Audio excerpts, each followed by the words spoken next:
Most people see a new factory. I see the digital backbone behind it and the vision for what this site has become. I am Mani Ilangovan.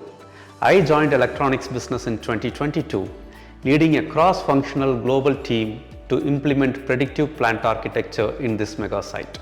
What makes this site special is that it's our first greenfield blueprint in electronics, a foundation we can replicate across other sites in the future.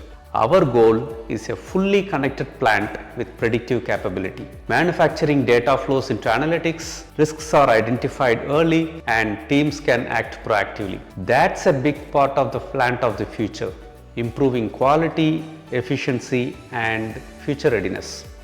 Ultimately, this digital foundation enables reliable data sharing across the ecosystem, building trust through clear visibility and governance. I am proud of what we have achieved, especially where we challenged the rule book, combined DPI infrastructures for each business unit into one solution, and saved about 2.5 million euros. And what I appreciate about our company is our mindset. We adopt technology when it creates real business value, not just to follow trends.